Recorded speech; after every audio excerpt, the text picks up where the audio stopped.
tengo que ir y de forma inmediata con Patricia Juárez, ella es congresista también de Fuerza Popular. Congresista, ¿cómo le va? Muy buenas tardes.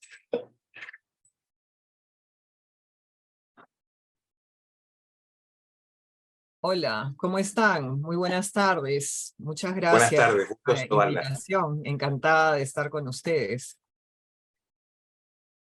Si pudiese acomodar un poquito la cámara, está un poquito usted cortada. Sí, exactamente, por ahí Sí, está he un poquito tenido mejor. algunos Gracias. problemas de conexión. Sí, No se preocupe, adelante, congresista. sí. Bueno, he estado escuchando atentamente esta última parte porque antes no he podido conectarme. Y sí, bueno, claro, yo entiendo perfectamente aquello que nos preocupa, creo que en general a toda América Latina, porque ahora en este mundo globalizado realmente la información de todos los países la contamos o la tenemos de manera inmediata. Y entonces sí, es cierto, el tema de saber de dónde proviene el financiamiento hacia los partidos y hacia los candidatos es un tema relevante. De acuerdo a lo mencionado por mi colega, la congresista Rosángela Barbarán, que es de mi partido, de Fuerza Popular, efectivamente, la explicación que ella ha dado es correcta. Los aportes de campaña por los cuales se le ha investigado y se le viene investigando a Fuerza Popular y a Keiko Fujimori son aportes que datan del año 2011. 2011, en primer lugar, cuando no se conocía, no se sabía que esta empresa, Odebrecht, tenía algún problema de esa naturaleza, que ahora todos conocemos, todos sabemos y repudiamos, por supuesto, y porque también de acuerdo al ordenamiento legal y a los reglamentos que tenemos de supervisión de fondos partidarios o todo lo que se tiene acá como el marco normativo y legal en Perú, no se tenía, digamos, en ese momento ningún tipo de cuestionamiento respecto a los aportes de campaña de empresas como, por ejemplo, Odebrecht y luego de otras empresas que también donaron a la campaña de la señora Keiko Fujimori y que luego a lo largo del proceso que lleva años, por cierto, porque la verdad no encontramos tampoco en la Fiscalía un trabajo muy rápido, porque tenemos y sufrimos acá en el Perú también, y creo que en muchos países de América Latina, de una politización de la justicia o una judicialización de la política realmente. Entonces, en este momento, este proceso, esta investigación en inicio y ahora un proceso, lleva largo tiempo y se ha demostrado casi en todos los casos, diría yo, que el dinero que se ha aportado a las campañas por las cuales se le investiga es dinero lícito, porque quienes han aportado, los gerentes o los empresarios que han aportado, han señalado y se ha hecho la trazabilidad del dinero. Entonces, realmente decir de que se trata esto de una manera superficial o liviana no es cierto. Luego, después del año 2017, se han dado todas las normas y de acuerdo al principio de legalidad son aplicables a partir de ese momento respecto a las prohibiciones expresas que se han establecido a efectos de impedir, por supuesto, que haya narcotráfico, que haya lavado de activos, que haya tala ilegal o minería ilegal en las campañas políticas. Bueno, eso yo quería aclarar porque había escuchado ahí algunos comentarios respecto al financiamiento de la campaña y la investigación. Yo quería, digamos, comenzar este tema realmente señalando que nosotros estamos atravesando y venimos atravesando durante estos últimos tiempos una crisis política grave en el Perú. Hemos tenido efectivamente muchos cambios presidenciales, hemos tenido también un cierre inconstitucional del Congreso de la República, y cuando nosotros hemos asumido este último periodo, le hablo desde el Congreso, desde el papel que hemos realizado nosotros en el Congreso. Nuestra primera tarea fue tratar de conservar, fortalecer la institucionalidad y el principio de separación de poderes.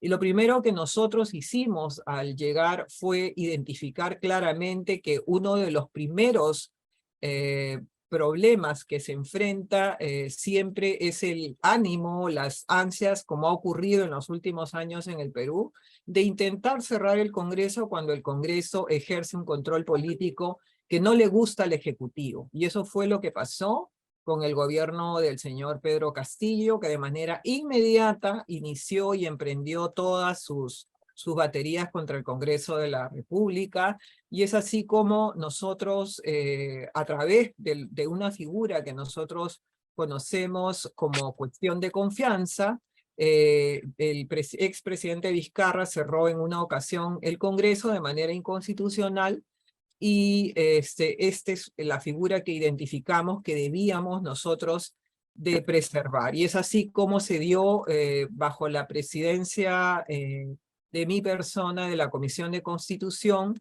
elaboramos el dictamen de las precisiones de la Ley de Cuestión de Confianza, de tal manera que solamente se delimitaban a que se podía plantear cuestión de confianza, lo cual significaba, ante la denegatoria de 2 cuestiones de confianza, el cierre del Congreso, solamente, digamos, precisada aspectos que tengan que ver con las políticas de gobierno y no para reformas constitucionales, ni tampoco para cuestiones que sean competencias exclusivas del Congreso, como por ejemplo la elección del defensor del pueblo o la elección de los miembros del Tribunal Constitucional.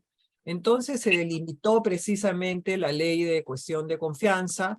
También dimos todo un paquete de leyes, como por ejemplo la modificación del Código Procesal Constitucional para que no haya un ejercicio abusivo de las acciones de amparo, para que en muchos de los casos, recurriendo al Poder Judicial, se lograba parar las elecciones que se daban en el Congreso, las decisiones que se tomaban en el Congreso, y también las competencias que eran exclusivas del Congreso. Y así como eso, digamos, se dio todo un paquete normativo que finalmente ha consolidado, digamos, este principio de separación de poderes.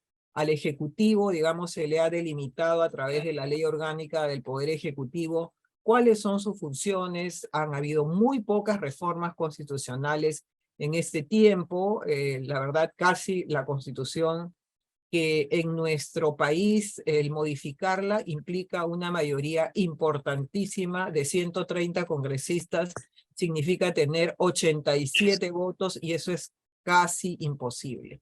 Así que no hemos logrado reformas constitucionales durante estos 2 años de gobierno. Hemos planteado, por ejemplo, la bicameralidad.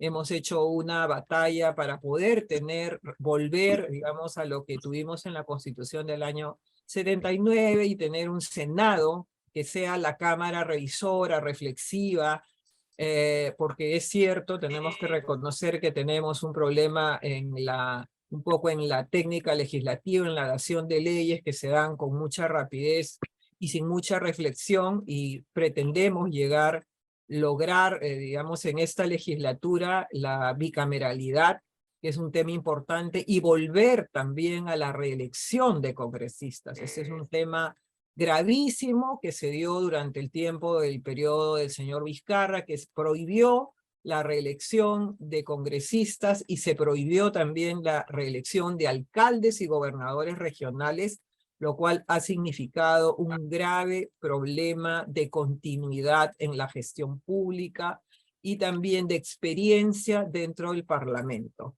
Así que esos son, digamos, el paquete, veamos, parte pequeña del paquete de normas que se han realizado, y creo que la gran potencia, como todos sabemos, que tiene el Perú es su constitución, su régimen económico y la independencia que tiene, por ejemplo, el Banco Central de Reserva, la Defensoría. Un minuto, diputada. Sí, perfecto, gracias.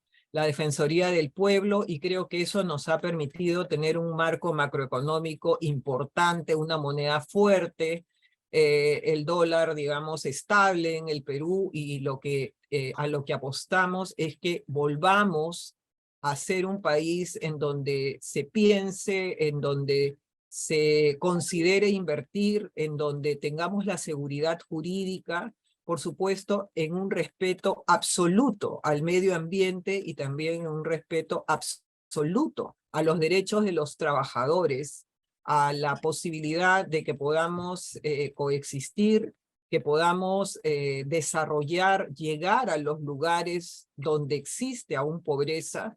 Con la Constitución y con el régimen que tenemos se ha logrado reducir muchísimos puntos la pobreza, pero aún nos falta mucho, y creo que en ese trabajo estamos todos enfrascados. Necesitamos grandes reformas como la reforma de pensiones, la reforma tributaria, y en esa tarea estamos desde el Congreso, digamos, abocados, considerando que el Perú sigue siendo un país de expectativas, un país en crecimiento y un país que tiene una gente maravillosa y emprendedores que siempre están pensando en cómo, digamos, salir adelante con sus familias y salir adelante especialmente en paz, en armonía.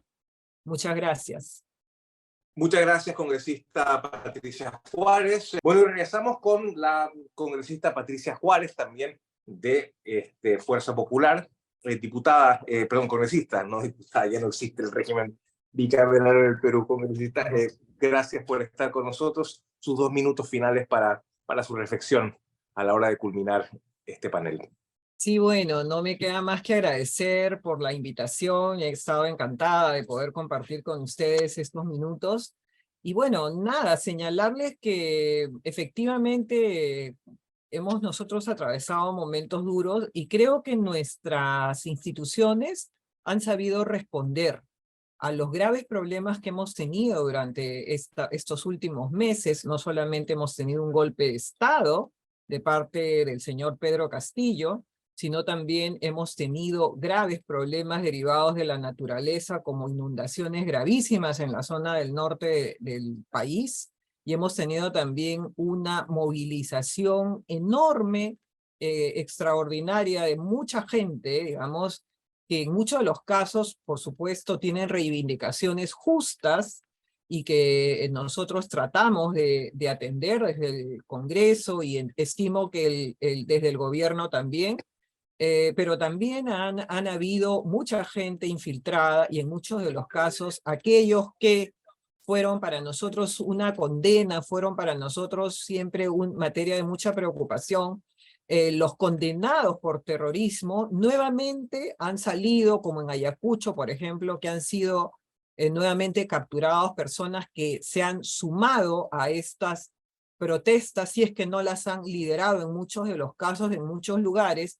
Y entonces esto nuevamente ha vuelto como un mal recuerdo para nosotros en Perú, ¿no? Espero que el gobierno de la señora Boluarte, que es finalmente una sucesión constitucional que es la vicepresidenta del señor Pedro Castillo, haga un gobierno como el que se quiere, un gobierno justo, un gobierno en donde se privilegie el crecimiento, y sí expresar, por ejemplo, mi preocupación de que el día de ayer en el Congreso, por ejemplo, nosotros, la izquierda ha presentado un proyecto de ley que es casi una ley mordaza para los medios de comunicación. Entonces vemos una constante lucha en este momento de la izquierda por silenciar a los medios, cosa que nosotros, por supuesto, el fujimorismo ha votado absolutamente en contra, y esos son de repente los gestos que hablaba el diputado que me antecedió, que deberíamos de hacer, que de repente pasar del tema de la simple legalidad o la exposición, digamos, legal de algún tema, a este tipo de actitudes que nosotros, de manera responsable y de manera muy firme, tenemos en nuestro país. Nosotros como Partido Fuerza Popular, como, digamos, representantes de la centro derecha, ¿no? Entonces, este tipo de cosas nos preocupan. En el Perú no se puede, digamos, tener esta mordaza hacia la prensa, y obviamente esta idea proviene de los grupos de izquierda que se han aliado para votar a favor de esta norma, ¿no? Bueno, eso es todo. Yo les agradezco muchísimo. Creo que América Latina tiene un futuro maravilloso y necesitamos eso, ¿no? Necesitamos el fortalecimiento de nuestras instituciones.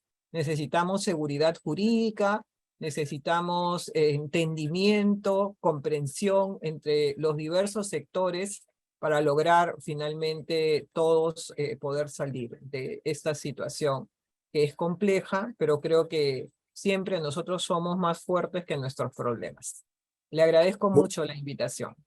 Muchas gracias a usted, congresista, por estar con nosotros.